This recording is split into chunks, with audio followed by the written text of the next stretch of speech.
Bonjour à tous, on est au plateau de Cenise, juste au-dessus du restaurant et du chalet de Cenise, où on a pris un petit repas sportif en famille. Et puis comme c'est le jeu depuis le début des vacances, on va retourner à la maison à pied tout simplement, le temps de se changer à la voiture. Ça change un petit peu de climat ici parce que c'est pas les Alpes de Haute-Provence, c'est pas la canicule, on est plutôt sous la flotte. Et elle m'abandonne encore une fois. Au revoir chérie. Je viens de redescendre sur Petit Bornand-les-Glières. On va quelque part de ce côté-là pour rejoindre le flanc du col de Cou.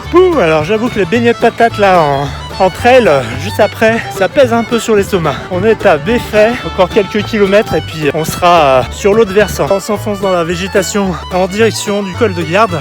Aujourd'hui j'ai envie d'aborder la question de la motivation. Et je pense que la question de la motivation, elle est vraiment liée à une autre question qui est de savoir pourquoi est-ce que vous courez. Il y a un peu plus de 10 ans, quand j'ai commencé à faire du trail, je me suis posé cette question-là, de savoir pourquoi je courais et qu'est-ce qui me motivait à courir. En fait, c'est pas forcément venu comme ça, c'est plutôt venu dans le sens inverse. À l'époque, j'avais besoin de perdre des kilos et je me suis mis à courir. Le pourquoi il est venu naturellement, c'était pour perdre du poids. Plus tard, je me suis posé cette question de savoir pourquoi est-ce que je courais. Une fois que j'ai perdu tous ces kilos et qu'est-ce qui me faisait continuer à courir, qu'est-ce qui me donnait envie de continuer à m'entraîner malgré l'atteinte de ce premier objectif.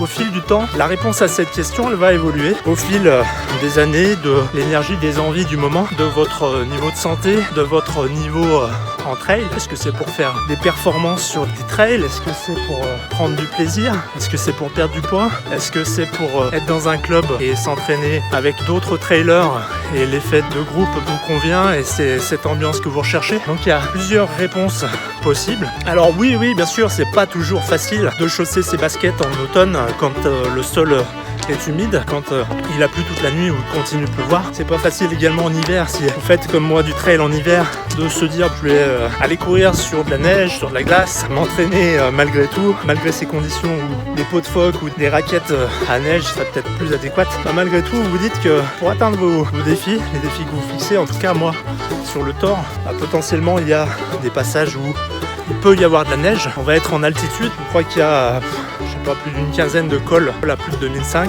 un col à 3250, glace, neige. On risque de rencontrer ces terrains de jeu et autant être rompu à l'exercice qu'autant s'entraîner. Il y a un adage qui dit entraînement difficile, guerre facile. Et le meilleur moyen pour affronter donc ces conditions, c'est d'avoir une réponse à cette question de pourquoi vous courez et de vous appuyer sur votre autodiscipline. Pour moi, l'autodiscipline, c'est fondamental. Ça surpasse ô combien de loin la question de la motivation. Pour moi, la motivation, c'est voilà, il fait beau, c'est sympa, je suis motivé, j'y vais. Mais l'autodiscipline, c'est un cran au-dessus. C'est vraiment cette réponse au pourquoi vous courez. Cette réponse à j'ai ce défi en tête, qu'est-ce que je mets en place pour l'atteindre? Qu'est-ce que je mets en place dans mon entraînement? Dans la difficulté liée à cet entraînement, ça peut être comme aujourd'hui, après un bon gueuleton, un bon repas, j'ai pas choisi la facilité, les beignets de patates, on est en Haute-Savoie, bon beignet de patates, plateau de fromage, tarte aux myrtilles au menu ce midi, et puis trail dans la foulée, parce que l'intestin en course à pied sur des ultras, je vous le dis, il est mis à rude épreuve. Vous avez votre côlon, vous avez votre estomac et tout l'appareil digestif qui passe dans une grosse machine à laver et vous traînez ça sur des dizaines et des dizaines de kilomètres. Donc autant l'entraîner, ce tube digestif, autant lui donner du fil à retordre d'avant pour l'habituer. Il faut habituer votre corps à la rusticité. Il faut habituer votre corps aux conditions extrêmes. Alors ça peut être le chaud comme au début de mes vacances dans la canicule dans les Alpes de Haute-Provence. Ça peut être sous la pluie aujourd'hui. Ça peut être dans le froid à l'automne, l'hiver. Il y a plein de façons de relever d'autres défis que le kilométrage et le dénivelé pour endurcir votre corps à l'épreuve. Dans un trail, il y a bien sûr le kilométrage, le dénivelé, mais il y a aussi tout un tas d'autres facteurs externes et notamment la météo. C'est un des gros facteurs en trail qui peut impacter votre physique, qui peut impacter votre niveau d'énergie parce que quand il fait froid en altitude, ça tire sur l'énergie du corps. Il suffit que vous ayez pour avoir repris des forces sur le ravito précédent parce que vous avez des petits problèmes gastriques. Et là, vous allez avoir une fringale, être dans le dur. Un peu comme ces coureurs sur le Tour de France qui explosent en vol parce qu'ils n'ont pas pris ce qu'il fallait en nutrition, bien sûr. Voilà, donc cette question de motivation, je pense que c'est une non-question. C'est pas est-ce que je suis motivé, non. La question c'est pourquoi tu cours, pourquoi tu mets tes baskets, qu'est-ce qui te fait vibrer dans cette activité, qu'est-ce qui te fait prendre tes baskets, enfiler le pied gauche, enfiler le pied droit et partir sur les sentiers. Si tu as répondu à cette question, tu trouveras la ressource en toi pour te lever, aller affronter le défi que tu t'es fixé et ce sera tout de suite plus simple. Tant que tu trouves pas la réponse à cette question, tu peux t'appuyer sur la motivation et tu verras que tu t'appuieras pas très longtemps dessus. Parce que dès qu'il fera gris, tu te trouveras les meilleures excuses pour rester dans ton canapé devant un live de trail, pourquoi pas, qui te fera sans doute rêver mais qui te laissera toujours ce goût de frustration. Donc pour pas avoir cette frustration derrière ton canapé, derrière ta télé, le meilleur conseil c'est de trouver la réponse à cette question. Pourquoi est-ce que tu cours? La mienne aujourd'hui c'est pour manger des beignets de patates, bien sûr.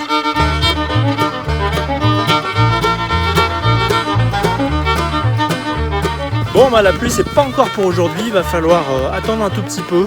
Par contre le thermomètre il est bien descendu, je crois qu'on est pas loin des 15-16 degrés, donc versus 38 degrés il y a quelques jours. Le choc thermique est quand même là. Alors ce qui me motive moi sur le Tour des Géants, sur un trail comme celui-ci, c'est vraiment cette notion de défi.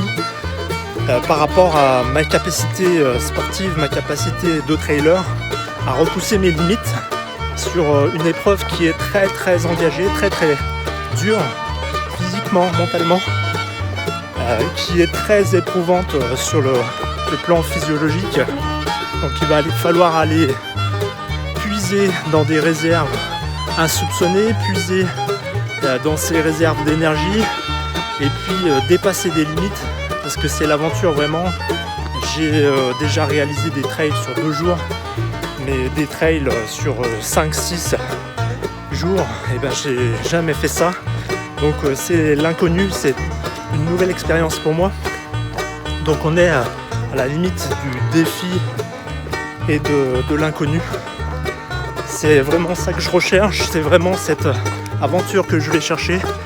Et j'ai rajouté une dimension supplémentaire à ce défi solitaire, c'est un engagement solidaire cette fois-ci, en soutenant une association qui s'appelle Ozmove. On a organisé avec son directeur Jérôme une collecte pour l'association Ozmove qui aide notamment des personnes handicapées, amputées, à acquérir du matériel de course à pied, dont des lames de course, sous la forme d'un prêt pendant 3 mois d'une paire de lames de course. À l'issue du test, les personnes vont pouvoir décider d'acheter ces équipements et Ozmove va les aider, les accompagner financièrement sur cet achat. Il faut savoir que ces lames de course à pied, elles sont difficilement accessibles, elles sont très chères aujourd'hui sur le marché et le but de Ozmove c'est vraiment d'aller faire en sorte que ces prix diminuent. C'est ce qu'ils sont en train de réaliser en lançant une nouvelle marque qui va diviser par 2 les prix sur le marché. Je vous mets tous les liens juste en dessous de cette vidéo. N'hésitez pas à aller soutenir cette collecte, je compte sur vous. Et puis on se retrouve sur une prochaine séquence, toujours dans ma préparation pour ce Tour des Géants. Et je vous invite à liker, à commenter, à partager et à vous abonner pour suivre cette aventure. Voilà, il reste encore quelques semaines avant ce grand défi en Italie. Je compte sur vous pour la collecte et je vous dis à très bientôt. Bye bye les trailers. Si tu finis par ta course, ce sera pas grave.